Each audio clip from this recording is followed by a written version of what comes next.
Blue lights pierce the dusk. A white officer's hand hovers near his weapon. A black driver silently extends, not a license, but a police chief's badge. Officer Brennan freezes mid-sneer, the contempt evaporating from his face as realization strikes. The dashboard camera captures his transformation from power-drunk authority to naked panic in 5 devastating seconds. The driver watches him with calm, evaluating eyes. He's seen this before, just never from the receiving end. The entire encounter recorded in high definition, preserving every microaggression, every abuse of power, every career-ending moment.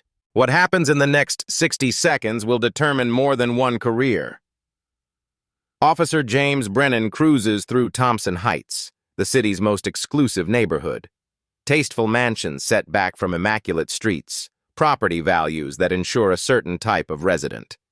His patrol car moves slowly, a protective presence for the community he considers the backbone of this city. Brennan's service record shows no official complaints. 15 years, 3 commendations for valor, respected among his peers. What doesn't show in his file is the mental taxonomy he's developed. Who belongs where, who deserves scrutiny, who gets the benefit of doubt. "Dispatch, I'm 10-8 in Thompson Heights," he radios, scanning the quiet streets. "All quiet so far." Inside his head runs a different narrative. These neighborhoods need protection from outside elements. There's a reason property values stay high here. There's a reason people feel safe. He's part of that reason. 3 streets over, Edward Madison adjusts his rear-view mirror, taking in the unfamiliar roads of his new neighborhood. His Mercedes navigates the curves with practiced ease. The moving van already delivered the essentials to the house yesterday. Today is about helping his family settle before Monday, when he officially begins as the city's new police chief. After 22 years of distinguished service in Atlanta, culminating as deputy commissioner, Edward accepted this position for the challenge and opportunity to implement the community-first policing model he's advocated throughout his career. The transition hasn't been easy on his family, but the promotion makes their sacrifices worthwhile. Edward slows at a 4-way stop, checking his GPS. 2 more turns to home. His mind already works through priorities for his first week, meeting key staff, reviewing department policies, establishing relationships with community leaders. Brennan spots the Mercedes from 2 blocks away. Expensive car, black driver, unfamiliar face. Mental flags raise automatically. He doesn't consciously articulate his thought process even to himself, but the calculation happens nonetheless. The equation balances, surveillance justified. He follows at a distance, watching. The Mercedes approaches a stop sign, rolls forward slightly before stopping, then proceeds. The violation is minimal, the kind Brennan would normally ignore. But today, it's enough. The patrol car's lights flash. Edward notices immediately, checks his speed out of habit, then signals and pulls to the curb. He takes a deep breath, places both hands on the wheel, and waits. As Brennan approached the driver's window, he couldn't know he was walking toward a turning point that would expose everything he tried to hide. Brennan approaches the Mercedes with calculated slowness, scanning for movement through tinted windows. His right hand rests near his holster, not drawing attention to the weapon, but keeping it accessible. Years of traffic stops have taught him to anticipate anything. Edward watches the officer's approach in his side mirror. The deliberate walk, the positioned hand, signals he recognizes immediately. He's trained officers himself on proper procedure, but also recognizes when caution crosses into intimidation. He maintains perfect stillness. The window glides down silently. Edward offers a neutral smile. "Good afternoon, officer." Brennan stands slightly behind the doorframe, positioning himself at an angle that establishes dominance. "License and registration. Do you know why I pulled you over today?" "I'm not certain," Edward responds, voice measured. "Was I speeding?" "You rolled through that stop sign back there." Brennan's tone suggests he's caught someone in a significant transgression rather than a minor traffic violation. "This is a safe neighborhood. We take traffic laws seriously here." Edward nods. "I apologize if I didn't come to a complete stop. I'm still learning the area. New to the neighborhood, are you? Brennan's question carries weight beyond simple conversation. That's a nice car. What brings you to Thompson Heights? I recently relocated for work, Edward says, reaching slowly for his wallet. Here's my license. Edward considers revealing his position but decides against it. The interaction interests him professionally. This is raw data about his new department's street-level conduct. He hands over his license without commentary. I'll need to see registration as well, Brennan says, taking the license with a critical eye. Edward retrieves the registration from his glove compartment with deliberate movements, acutely aware of how sudden gestures might be interpreted. He hands it over, maintaining eye contact. Wait here, Brennan instructs, walking back to his patrol car. In the privacy of his vehicle, Brennan radios his partner. Got a 1029 on a black male, Thompson Heights area, driving a vehicle above his pay grade. Running his info now. Anyone we know? Comes the crackling response. Nah, out-of-state plates. Probably just passing through where he doesn't belong. Brennan chuckles, typing Edward's information into his computer. You know how they like to drive through here pretending. Edward sits motionless, watching Brennan in his rearview mirror. His expression remains neutral, but his mind catalogs every procedural violation, every loaded phrase, every microaggression. As a former internal affairs officer, the patterns are familiar. As the person experiencing them, they take on new significance. Brennan returns to the Mercedes with a different energy, more assertive, shoulders squared. The computer check revealed nothing concerning, just a clean driving record and a Georgia address. This bothers him more than he admits to himself. His instincts told him something was off, and his instincts are rarely wrong. Step out of the vehicle, please, he commands, no longer framing it as a request. Edward pauses. May I ask why that's necessary, Officer Brennan? He notes the nameplate now that the officer stands closer. Standard procedure, Brennan lies smoothly. When we have out-of-state visitors in residential areas, we like to be thorough. Edward knows this isn't standard procedure for a rolling stop. It's an escalation without cause. Still, he complies, opening the door slowly and stepping onto the pavement. Face the vehicle. Hands on the hood, please. Edward complies again, feeling the weight of each movement. The luxury car's hood is warm beneath his palms. A passing car slows, occupants watching the scene unfold. A well-dressed black man being detained by a white officer in an affluent neighborhood. The optics aren't lost on Edward. Spread your feet, Brennan instructs, beginning a pat-down that's unnecessary for a traffic violation. Edward endures the humiliation silently, aware of eyes from neighboring houses now. A woman walking her dog across the street slows her pace, watching with visible concern. What brings you to Thompson Heights today? Brennan asks again, pat-down complete but keeping Edward facing away from him. As I mentioned, I recently relocated for work. What kind of work would that be? The question carries insinuation. Law enforcement, Edward answers truthfully but incompletely. Brennan pauses. Security guard? Something like that. Brennan gestures toward the curb. Have a seat there while I verify a few more details. Edward sits on the curb as instructed, the indignity compounding. He's wearing a tailored suit worth more than Brennan's monthly salary, now collecting dust from the roadside. He remains composed, watching Brennan return to the patrol car. The woman with the dog approaches hesitantly. Is everything okay here? She asks, looking between Edward and the officer. Everything's fine, ma'am, Brennan interjects before Edward can respond. Just handling a situation. You can continue on your way. I live just there, she points, reluctant to leave. Are you sure? Ma'am. Brennan's voice hardens slightly. This gentleman isn't from around here. We're just making sure everything's in order. Police business. The woman hesitates, looks apologetically at Edward, then continues walking, glancing back several times. Edward memorizes her face, a potential witness. He also notes Brennan's badge number and patrol car identification, information already committed to memory from years of investigative work. His humiliation serves a purpose now. Each moment adds to the comprehensive picture of departmental conduct he's building. A teenage boy on a bicycle stops across the street, phone clearly recording the scene. Brennan doesn't notice, focused on Edward and his computer check.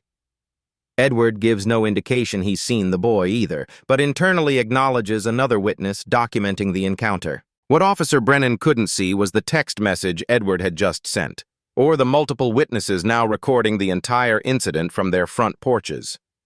After nearly 20 minutes of pointless detention, Brennan returns with Edward's license and a warning citation. He hands them over with a professionally blank expression that doesn't reach his eyes. "Just a warning today, Mr. Madison. Make sure you come to a complete stop at intersections in the future." His tone shifts slightly, dropping into something more personal. "Thompson Heights has a lot of children playing. We take traffic safety very seriously here." Edward accepts the paperwork with a steady hand. "Thank you, officer." "And since you're new to the area," Brennan adds, "you should know we patrol these streets regularly. I'll keep an eye out for you." The threat veiled as community policing doesn't go unnoticed. Edward nods once, returning to his car with measured steps. Only when the door closes does he allow himself a deep exhale, hands gripping the steering wheel until his knuckles whiten. The patrol car remains behind him, lights still flashing. Edward starts the Mercedes and pulls away slowly, perfectly signaling his turn.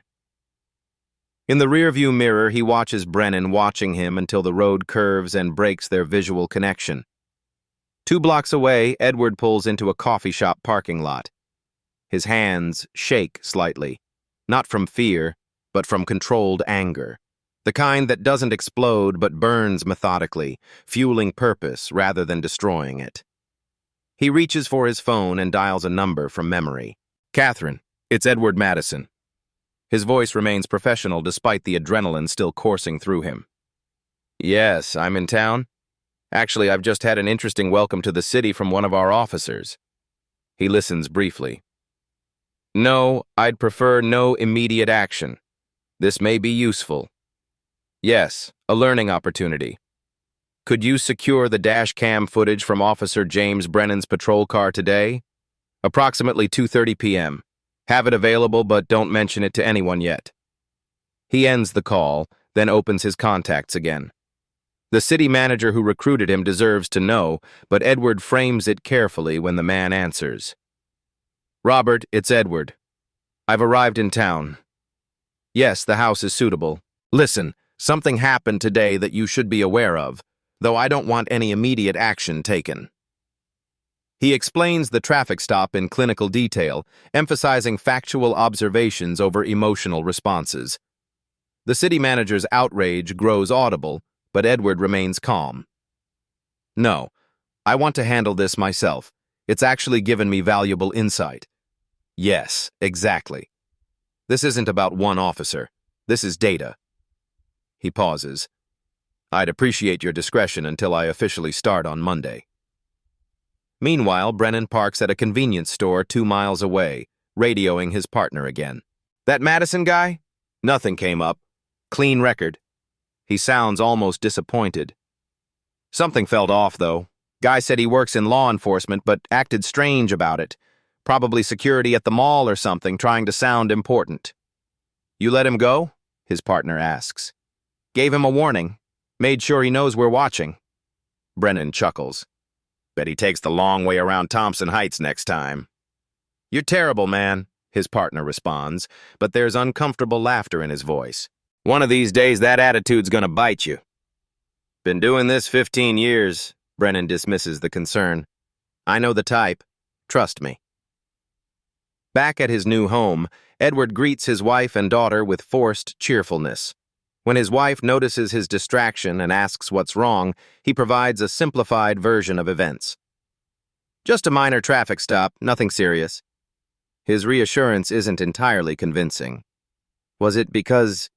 His wife doesn't finish the question. "Probably," Edward answers. but it's actually given me some clarity about priorities for the department. Later that evening, after family matters are settled, Edward sits at his desk with the warning citation before him. He opens his laptop and begins typing a detailed account of the incident.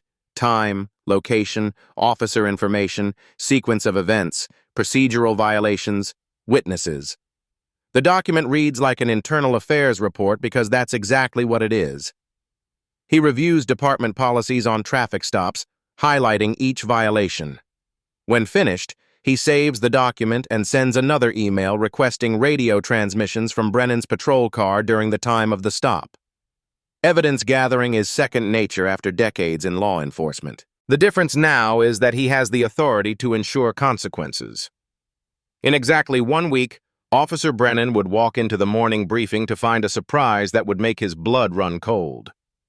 Brennan's patrol car glides through Thompson Heights the following afternoon, his partner, Officer Diaz, riding shotgun.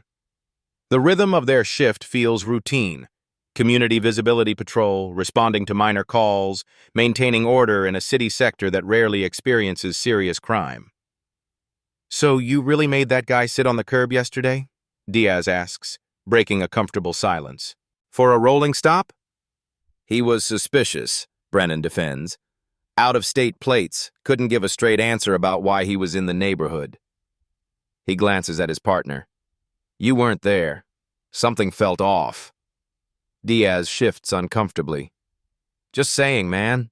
Department's under scrutiny these days. Social media and all that. Since when do you worry about Twitter cops?" Brennan scoffs. "We're doing our jobs. If people don't like how we do it, they should try living without us for a week." Diaz falls silent, choosing not to argue. Their working relationship functions through selective engagement, knowing which battles matter. Brennan interprets the silence as agreement rather than the reluctant acquiescence it actually represents.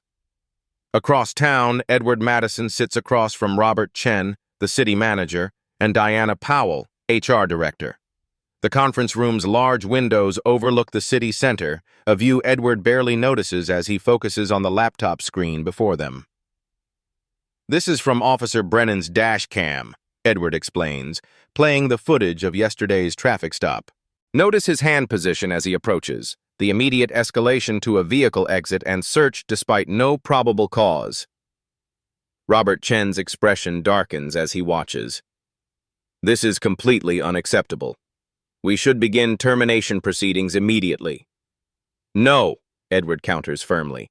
"That solves nothing." "With all due respect," Powell interjects, "this is textbook harassment. The liability alone—" "This isn't about liability or an individual officer," Edward interrupts. "If we terminate Brennan, the department narratives become about one bad apple, rather than addressing the cultural environment that enables this behavior." He closes the laptop, leaning forward. "When I accepted this position, we discussed my vision for community-oriented policing. This incident confirms the necessity of that approach. Firing one officer doesn't create institutional change. It just makes everyone else better at hiding problematic behavior." "What do you propose instead?" Chen asks, skepticism evident. "I start my official duties today, not Monday. Quietly, no announcement. I need to review personnel files, complaint histories, and department metrics before making myself known." Edward's expression remains professional but determined. "This isn't just about Brennan. I need to understand who enables him, who opposes him, and who remains silent."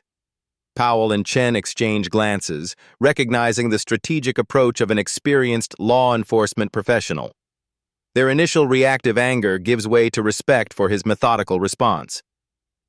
"You have our full support," Chen finally agrees. "Whatever resources you need."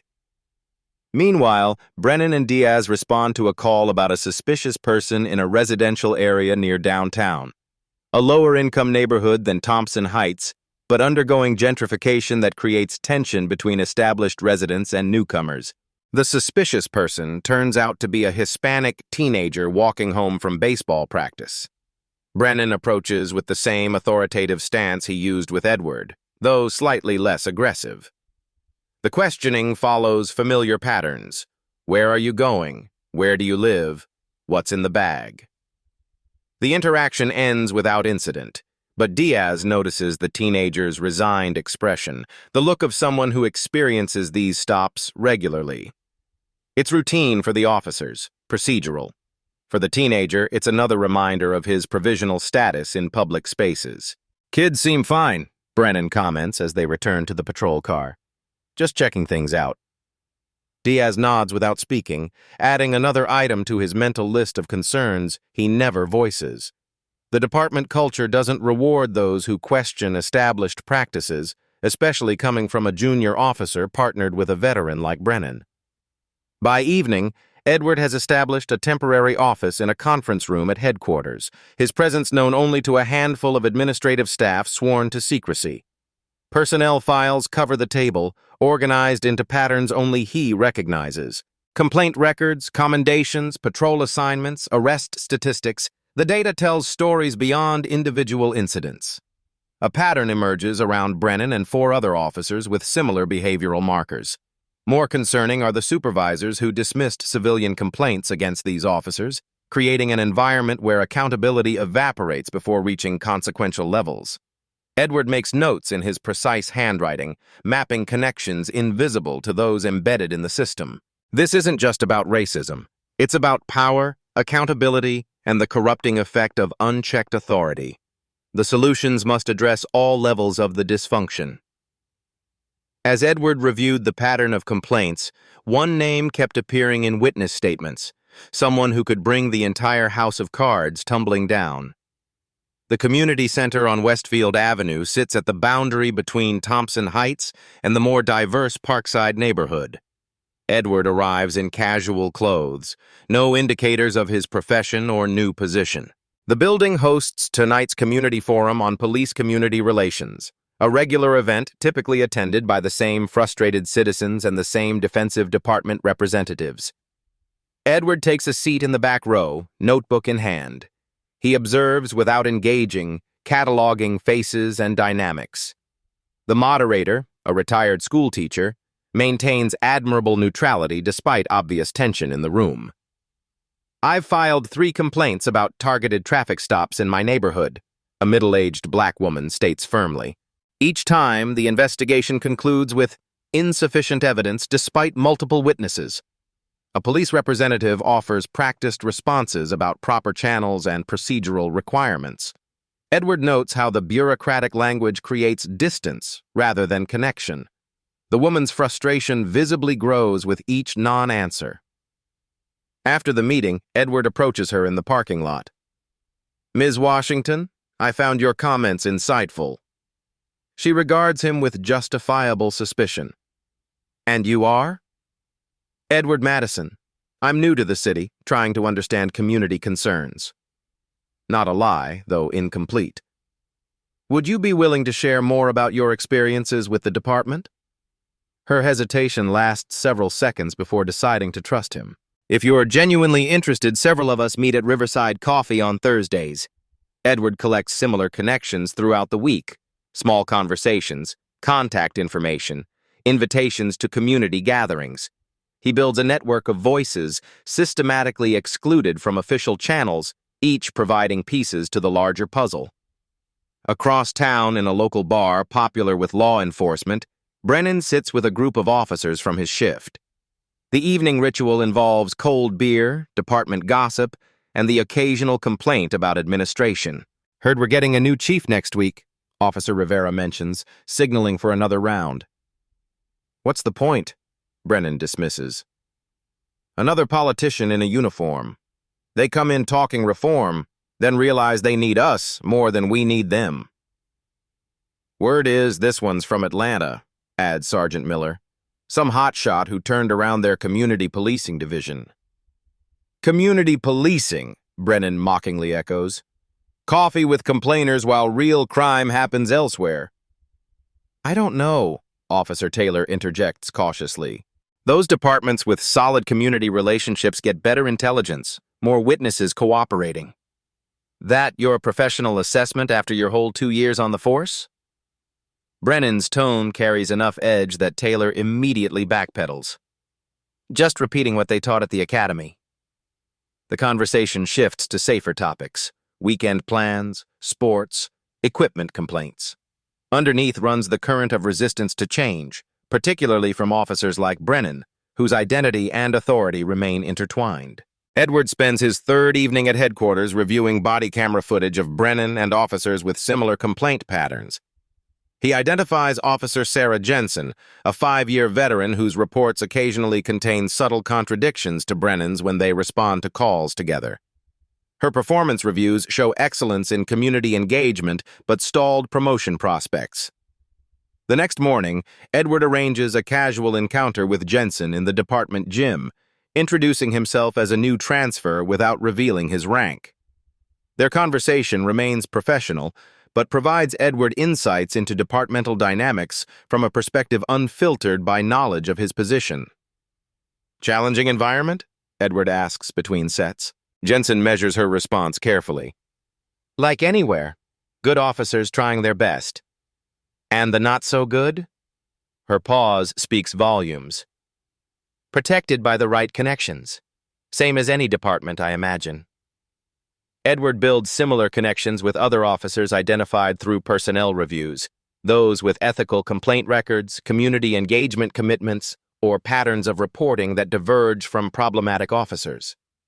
A shadow network forms, unseen by those who believe the status quo immutable. Friday afternoon, an all-staff email circulates announcing Monday's introduction of the new chief of police.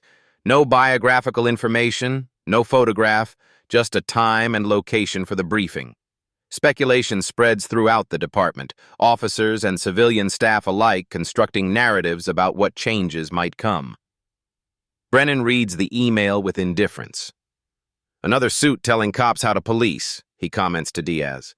2 weeks of reform talk, then back to reality." "You never know," Diaz responds. "Might be different this time." Brennan laughs. "When's the last time anything really changed around here? We'll outlast this one just like the others." The weekend passed with whispers and speculation, but no one, especially not Officer Brennan, could have predicted what Monday morning would reveal. Monday morning arrives with the predictable rhythms of shift change. Officers gather in the briefing room, dividing naturally into their usual social groupings. Brennan and his circle claim the back row, coffee cups in hand, exchanging weekend stories punctuated by knowing laughter. The room quiets as Captain Rodriguez steps to the podium. His normally relaxed demeanor appears slightly strained, an observation not lost on the more perceptive officers. "Good morning," Rodriguez begins. "As you're all aware, today we welcome our new chief of police. I expect everyone to demonstrate the professionalism and respect that defines this department." Brennan leans toward Officer Miller, whispering something that elicits a smothered laugh. Rodriguez pauses, glancing in their direction before continuing. "Chief Madison comes to us with an impressive record of innovation and leadership. His work in Atlanta revolutionized their community policing division and significantly reduced both crime rates and civilian complaints." Brennan rolls his eyes, the gesture caught by several officers who've positioned themselves strategically throughout the room, Edward's quiet allies identified during the past week. "Without further delay," Rodriguez concludes, "please welcome Chief Edward Madison." The side door opens. Edward enters wearing the formal uniform of the department's chief, stars gleaming on his collar. His posture communicates authority without arrogance, his expression professionally neutral as he surveys the room. In the back row, Brennan's coffee cup freezes halfway to his mouth. Recognition dawns in stages across his face. Confusion, disbelief. Then the hollow realization of his vulnerability. The cup lowers slowly, as if he's forgotten he's holding it. Edward steps to the podium without acknowledging Brennan specifically, though several officers notice his gaze lingering briefly on the back row. "Thank you, Captain Rodriguez."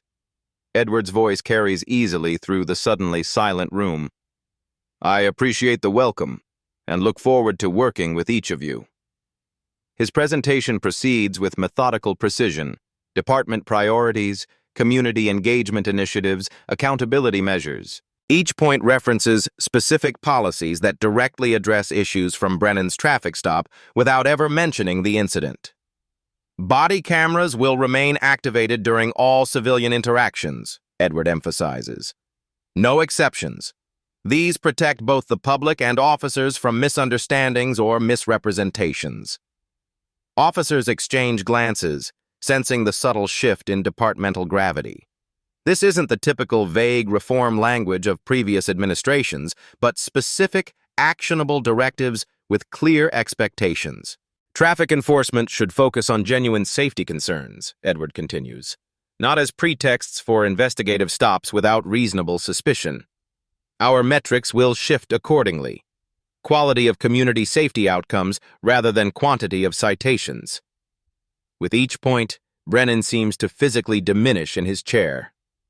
Colleagues previously aligned with him create subtle distance, shifting in their seats or focusing intently on taking notes.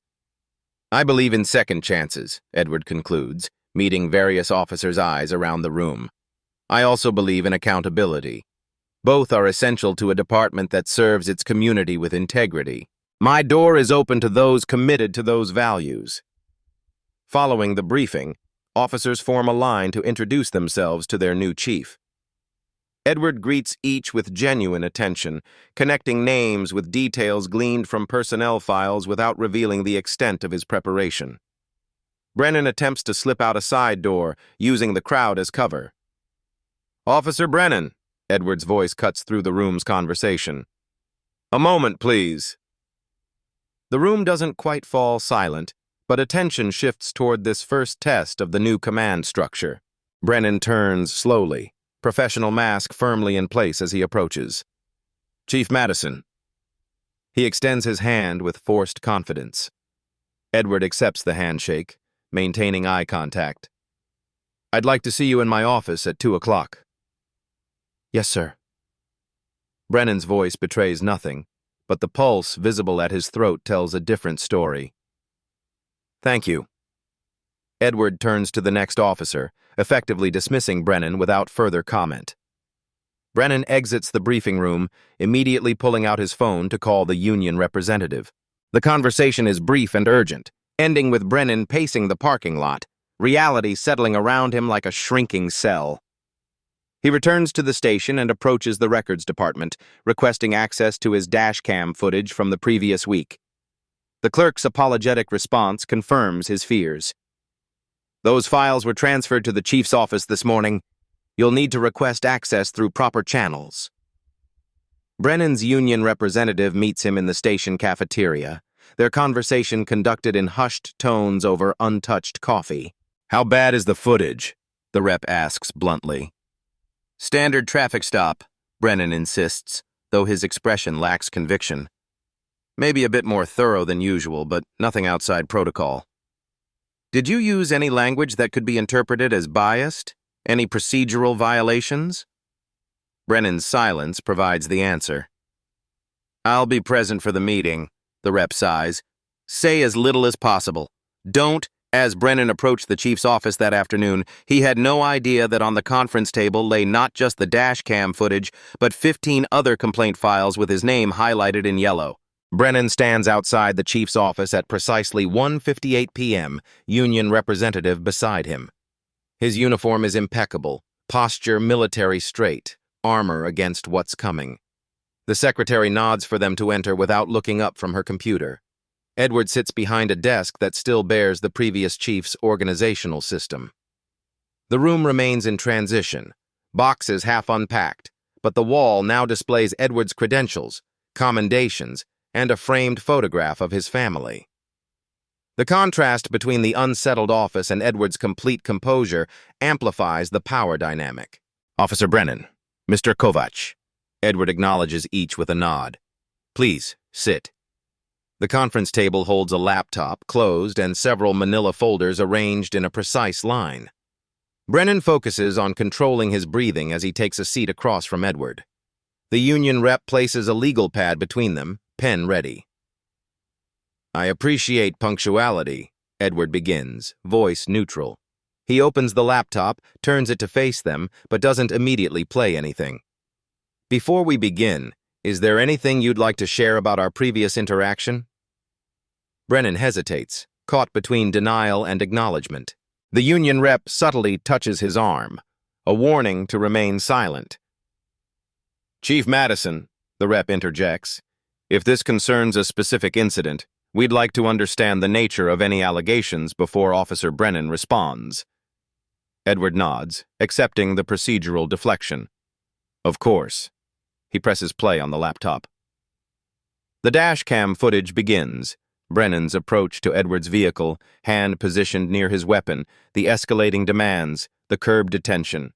The audio captures every inflection, every implied threat, every moment of humiliation manufactured from a minor traffic violation. Edward allows the footage to play without comment, watching Brennan rather than the screen. The officer's expression remains professionally blank, but micro-expressions reveal his internal calculation, assessing damage, formulating explanations, measuring the threat level. When the video ends, silence fills the room. Edward closes the laptop deliberately. "I wanted to experience how officers in this department treat citizens before they know who they're dealing with," Edward finally says. "Your actions showed me exactly what needs to change." Have you ever witnessed someone use their authority inappropriately? How did it end for them? Brennan shifts in his chair. "Chief, with respect, any officer might have made the same assessment based on what exactly?" Edward interrupts, voice still measured. "A rolling stop? Or something about the driver that suggested additional scrutiny was warranted?" The union rep intervenes. "Chief Madison, if you're suggesting racial profiling—" "I'm not suggesting anything," Edward counters. "The evidence speaks for itself." He opens the first folder, sliding it toward them. This contains 7 civilian complaints filed against Officer Brennan in the past 18 months. All from minority drivers stopped in affluent neighborhoods. All dismissed during preliminary review. He opens a second folder. These are performance evaluations noting Officer Brennan's proactive policing style and intuitive threat assessment, qualities his supervisors apparently valued despite the pattern emerging in complaint statistics. A third folder. Statements from 3 officers who've partnered with Officer Brennan documenting concerning comments and behavior they witnessed but felt unable to formally report due to department culture. With each folder, Brennan's professional facade cracks further. The union rep's expression grows increasingly grim. "This isn't a witch hunt," Edward continues. "This is accountability. Not just for Officer Brennan, but for the supervisors who enabled this behavior, the review process that dismissed valid complaints, and the cultural environment that silenced officers who recognized problems." Brennan finds his voice. "You set me up. You deliberately provoked that traffic stop. I drove through a neighborhood where I now live. You made every choice that followed." Edward's tone remains even. "But this meeting isn't about one incident. It's about a pattern of behavior incompatible with the department we're going to become." The power dynamic crystallizes between them. The man Brennan humiliated now controls his professional fate. The realization visibly lands as Brennan's shoulders slump slightly, the first genuine physical response since entering the room. Edward leans forward. "You have 2 options, Officer Brennan. Participate in a comprehensive accountability process with the possibility of redemption, or face formal disciplinary proceedings that will likely end your law enforcement career." "Accountability process?" the union rep questions. "Implicit bias training. Community service in the neighborhoods where Officer Brennan has conducted most of his problematic stops. Ride-alongs with community leaders. Regular review of stop data and body camera footage." Edward outlines each element precisely. Successful completion could lead to reinstatement to full duties with ongoing monitoring. Brennan looks to his representative, who gives a subtle nod. It's a better offer than expected. "Why not just fire me?" Brennan asks, genuine confusion breaking through his defensive posture. "Because this isn't about punishment, it's about transformation." Edward closes the folders methodically. "I'm not here for revenge. I'm here to build a department that serves everyone equally. The question is whether you can be part of that future." The choice hangs between them, a career-defining moment stripped of its usual bureaucratic protections. Brennan faces not an adversary seeking his destruction, but a leader offering a difficult path to redemption. "I need to consider my options," Brennan finally says. Edward nods. "You have 48 hours to decide, but understand this. Reform is happening with or without your participation. The only question is whether you'll be an example of the problem or part of the solution." What Brennan didn't realize was that his decision would impact far more than his own career. It would set in motion a transformation that would reach every corner of the department. The department-wide email arrives at precisely 9 a.m. the next day. Subject line: Structural Reform Initiative, Immediate Implementation. Edward's message outlines comprehensive changes to departmental policies, procedures, and performance metrics. The language is clinical, but the implications revolutionary. Officers gather in small clusters throughout the station, phones displaying the same email, conversations hushed but intense. The fault lines forming don't follow expected racial divisions but ethical ones, those who recognize the necessity of change versus those invested in preserving the status quo. "He can't just overhaul everything overnight," Officer Miller protests in the locker room. "The union will fight this." "Read paragraph 3 again," Jensen counters. "Every change falls within the chief's administrative authority. The union can dispute specifics, but not the overall direction." In his temporary office, Edward conducts back-to-back meetings with command staff. Each conversation follows a similar pattern: initial resistance giving way to reluctant acknowledgement of problems, finally shifting toward tentative engagement with solutions. The most resistant commanders find themselves assigned to lead key reform initiatives, accountability built into their performance reviews. By afternoon, news of Brennan's situation spreads through department channels. Officers who'd witnessed his behavior for years without comment now distance themselves, career preservation overriding loyalty. Others privately contact Edward, offering additional information about problematic incidents previously buried in administrative indifference.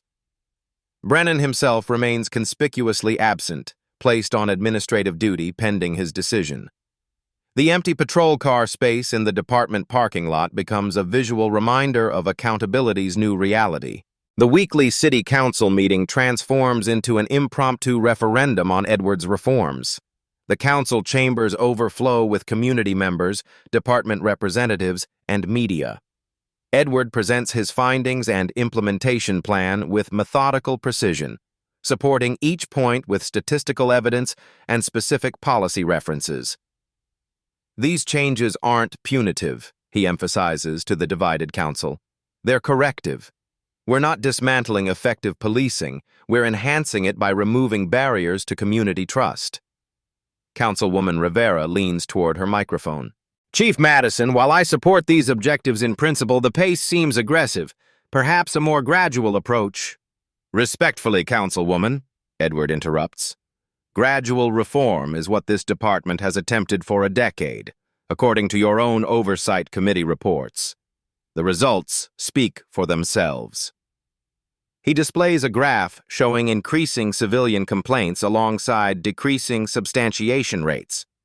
These aren't just statistics. Each point represents a community member whose experience eroded trust in the institution sworn to protect them. Community members provide testimony, stories of biased enforcement, disproportionate scrutiny, accumulated indignities that shaped their relationship with law enforcement. Their accounts transform abstract policy discussions into human impact statements. Mrs. Washington, whom Edward met at the community forum, speaks directly to the council. "I've lived in this city for 37 years. I've filed complaints, attended forums, followed proper channels. This is the first time I've seen leadership acknowledge the problem exists, let alone present solutions." Councilman Barton, a former prosecutor known for his law enforcement support, shifts uncomfortably. "Chief Madison, these reforms place additional burdens on officers already performing difficult jobs. How do you respond to concerns about officer morale?" "True morale comes from meaningful work performed with integrity," Edward responds. Our good officers, and they are the majority, want to serve communities that trust them. These reforms give them that opportunity. Internal Affairs. Captain Reynolds sits with visible discomfort as Edward outlines changes to the complaint review process. External Oversight Board, transparent tracking systems, elimination of preliminary dismissal options that had buried legitimate concerns. Captain Reynolds will lead implementation, Edward announces, meeting the man's surprised gaze directly.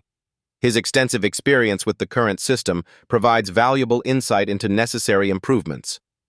The strategic assignment isn't lost on department observers, the official most responsible for the previous system's failures now accountable for its reformation.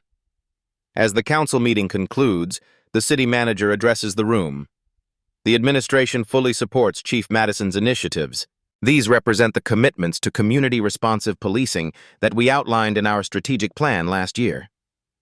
The carefully worded statement places the council in a difficult position. Opposing reforms means contradicting their own published priorities. Political calculus plays across council members' faces as they recognize the elegant trap. Following the public meeting, Edward faces the assembled media. Cameras capture his measured responses, the contrast between his calm demeanor and the significance of his announcements creating compelling footage for evening news. This isn't about one incident or one officer, he explains when questioned about specifics. This is about aligning our practices with our stated values. We cannot claim to protect and serve while maintaining systems that undermine community trust. Behind the scenes, union representatives meet with city attorneys, discovering limited options for opposing the reforms. Edward's legal background and methodical implementation leave few procedural openings for challenge. The union president privately concedes they're outmatched, shifting strategy toward shaping implementation rather than preventing it. Officer Jensen approaches Edward as he returns to headquarters. "Several officers would like to speak with you, Chief. Privately." The meeting reveals unexpected allies, officers who've recognized problems but found no institutional support for addressing them. They offer insights, suggest refinements, and most importantly, commit to the new direction. "There are more of us than you might think," Jensen tells him. "We join to make a difference. These changes give us that chance." By week's end, Brennan submits his decision through his union representative. He'll participate in the accountability process. The choice appears less about redemption than survival, but Edward recognizes that meaningful change often begins with pragmatic compliance before attitudinal shift. As the hearing date approached, Brennan faced a choice that would define not just his career, but the person he would become when stripped of the power he had abused. The disciplinary hearing room contains no spectators, no media, just the review panel, necessary participants, and the weight of consequence. 7 chairs form a semicircle facing a single seat. The arrangement itself communicates the power dynamic at work. Brennan enters wearing his Class A uniform, the formal dress of department ceremonies rather than his daily patrol attire. The choice reads as both respect for the proceedings and armor against judgment. His expression maintains professional neutrality, though the tightness around his eyes betrays underlying stress. The panel represents diverse perspectives: 2 senior officers, a civilian oversight representative, the city's HR director, an ethics professor from the local university, a community leader, and Edward himself. Their collective presence transforms what might have been an internal police matter into a community reckoning. This hearing will determine appropriate accountability measures for Officer James Brennan regarding substantiated violations of department policies, the civilian chair begins. This is not a criminal proceeding, but an administrative review with potential employment consequences. Brennan sits rigidly as evidence unfolds: dash cam footage, complaint histories, statistical analyses of his traffic stops compared to departmental averages. Each presentation builds a comprehensive picture beyond the isolated incident with Edward. When invited to respond, Brennan begins with practiced defensiveness. "My record shows 15 years of dedicated service," he states. "I've worked dangerous assignments and maintained community safety throughout my career." "No one questions your technical competence, Officer Brennan," the ethics professor interjects. What concerns us is the pattern of discretionary judgments revealed by this evidence. The distinction pierces Brennan's prepared narrative. His gaze drops momentarily as he recalibrates his approach. I followed my training, he continues, voice less certain. We were taught to be proactive, to trust our instincts about suspicious circumstances. And what made Mr. Madison's presence in Thompson Heights suspicious? A community representative asks.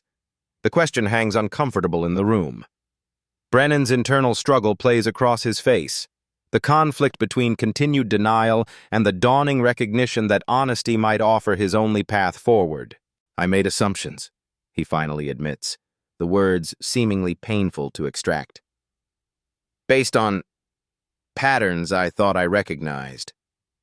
Racial patterns, the representative presses. Brennan's silence confirms what he cannot yet verbalize.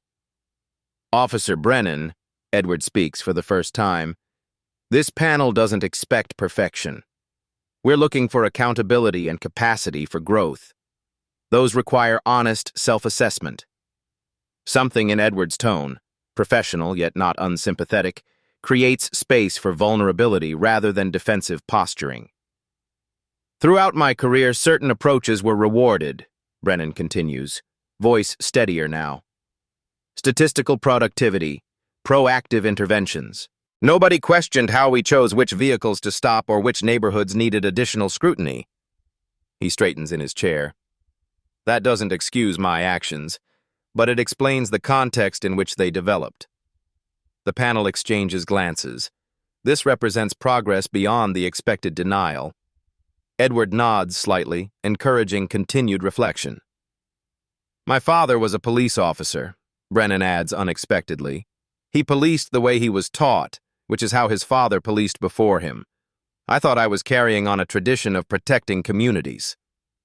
At what point did you recognize that tradition might contain flawed assumptions? The ethics professor asks. I'm not sure I fully did until recently, Brennan admits. Certain attitudes were so normalized they became invisible, like background radiation you don't notice until someone measures it. The panel deliberates for 90 minutes while Brennan waits in a separate room, the solitude providing unavoidable space for reflection. When recalled, he stands before them with diminished defensiveness, something closer to resignation having replaced his earlier rigidity. The chair delivers their determination. Officer James Brennan will be suspended without pay for 60 days, during which he will complete comprehensive implicit bias training, cultural competency education, and community engagement activities under supervision. Following suspension, he will serve 6 months in an administrative capacity while completing additional requirements, including community service in neighborhoods where his enforcement activities showed statistical disparities. Brennan receives the determination with complex emotions crossing his face, relief at avoiding termination, resentment at the requirements, and something less definable that might be the first recognition of genuine accountability. Do you accept these terms, Officer Brennan? The chair asks. Yes. The single word carries the weight of a journey not yet begun but now unavoidable. 6 months later, as Brennan prepared to address the community he had once policed with bias, no one expected the transformation they were about to witness. 6 months transformed the department in ways both visible and foundational. The physical space reflects the philosophical shift. The lobby now displays community artwork, conference rooms renamed after neighborhoods rather than former chiefs, bulletin boards showcasing positive officer-community interactions alongside traditional recognition. More significant changes occur beneath surface appearances. Recruitment practices expand beyond traditional pipelines, attracting candidates from diverse backgrounds. The academy curriculum now includes substantial training on implicit bias, cultural competency, and ethical decision-making taught by community representatives alongside veteran officers. Edward reviews statistical reports with his command staff, the data projecting on the conference room wall. Traffic enforcement patterns show significant changes, he notes. Citations for serious moving violations are up 12%, while investigative stops without resulting citations have decreased 37%. Captain Rodriguez points to another metric. Civilian complaints down 22% overall, but more significantly, the geographic distribution has evened out across neighborhoods. The substance of complaints has shifted too, adds Lieutenant Jensen, recently promoted to head the Community Engagement Division. We're seeing fewer allegations of disrespect or bias and more procedural concerns that can be addressed through training. The comprehensive review of department policies continues producing substantive changes. Use of force guidelines clarified, de-escalation requirements strengthened, performance evaluations restructured to prioritize community trust alongside traditional metrics. Officers initially resistant to reform find themselves navigating changed expectations. Some transfer to other departments seeking more traditional environments. Others adapt pragmatically, behavior shifting before attitudes. A notable minority embrace the changes wholeheartedly, their previously suppressed commitment to ethical policing finding institutional support. Community advisory boards transition from symbolic forums to influential bodies with genuine input on policies and priorities.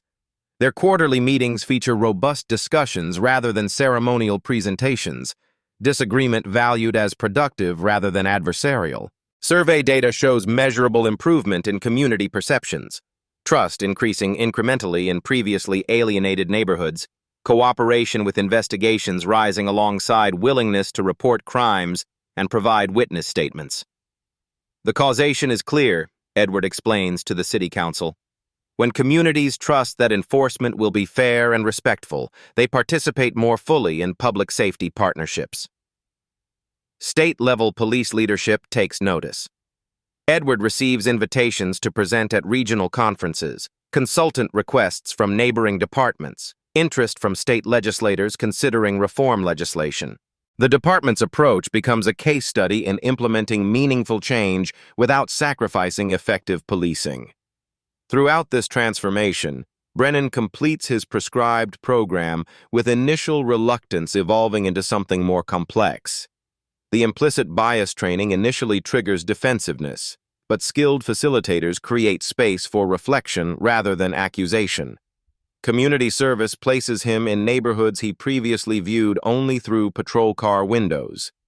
Working alongside residents on neighborhood improvement projects gradually transforms abstract demographics into individual relationships. Theoretical concepts of equity become concrete through shared effort and conversation. The mentorship component proves particularly transformative. Paired with Mrs. Washington, the community advocate whose complaints he once dismissed, Brennan experiences uncomfortable but necessary conversations about impact versus intention. I never saw myself as racist, he admits during one session. Most people don't, she responds without accusation. But impact matters more than self-perception. On the anniversary of that fateful traffic stop, two men would sit across from each other at a community center, neither the same person they had been that day. The community center bustles with activity, families gathering for the neighborhood safety fair organized jointly by resident associations and the police department. Information booths line the walls, children participate in identification card programs, and officers engage in conversations unrelated to enforcement actions. Edward moves through the space in civilian clothes, his position evident only to those who recognize him personally. He observes interactions rather than directing them, measuring success through the natural rhythm of engagement rather than ceremonial acknowledgments. 1 year has transformed theoretical reforms into operational reality. The department culture hasn't reached perfection. Change never follows linear progress, but the trajectory remains clear through measurable outcomes and shifting attitudes. Chief Madison, Mrs. Washington approaches with the confidence of established relationship. The turnout exceeds our expectations. Your organizing committee deserves the credit, Edward responds. This is community-led in substance, not just appearance. Having officers participate as community members rather than authority figures makes a difference, she observes. People are talking with them, not just around them. Across the room, Brennan staffs a bicycle safety booth, helping a father adjust his daughter's helmet. The interaction flows naturally. No performative engagement or defensive posture, just straightforward service. He's visibly aged during the past year, stress etching new lines around his eyes, but his body language communicates something closer to peace than the rigid authority he once projected. Officer Brennan has surprised many of us, Mrs. Washington acknowledges, following Edward's gaze, myself included. People can change when institutions create the right conditions, Edward responds. Not everyone, not completely, but enough to matter. Throughout the afternoon, residents approach Edward with varied perspectives, appreciation for specific changes, ongoing concerns, suggestions for further improvements. He listens more than speaks, recognizing that sustainable reform requires continuous community input rather than administrative declarations. As the event winds down, Edward finds himself momentarily alone near the refreshment table. Brennan approaches with purpose, but without his former intimidation tactics. Chief Madison. He nods respectfully. Good turnout today. Officer Brennan. Edward returns the acknowledgement. Your bicycle safety demonstration was well received. The awkward formality between them acknowledges their history without dwelling on it. Neither man is fully comfortable, but professional respect has replaced their previous power dynamic. I've been meaning to say something, Brennan begins, then pauses to organize his thoughts. A year ago, I would have considered today's event a waste of resources. Now I see its value for both the community and officers. What changes would you implement to ensure accountability in your workplace? Share your ideas below. The badge isn't about power over others, Edward responds. It's about service to all. When we forget that, we become what we're supposed to protect against. Power dynamics shape every workplace, every community, every interaction between authority and those subject to it. We witness these dynamics play out in headlines and personal experiences, from traffic stops to corporate boardrooms, classroom disciplinary actions to healthcare decisions. The common thread connecting these varied contexts is the potential for authority to serve either as protection or weapon. Edward Madison's journey from humiliated driver to transformative leader demonstrates the rare opportunity to experience both sides of power's equation. Few who suffer from authority's abuse gain the position to reform the systems that enabled it. Fewer still use that opportunity for genuine transformation rather than retribution. Power dynamics shape every workplace, every community, every interaction between authority and those subject to it. We witness these dynamics play out in headlines and personal experiences, from traffic stops to corporate boardrooms, classroom disciplinary actions to healthcare decisions. The common thread connecting these varied contexts is the potential for authority to serve either as protection or weapon. Edward Madison's journey from humiliated driver to transformative leader demonstrates the rare opportunity to experience both sides of power's equation. Few who suffer from authority's abuse gain the position to reform the systems that enabled it. Fewer still use that opportunity for genuine transformation rather than retribution.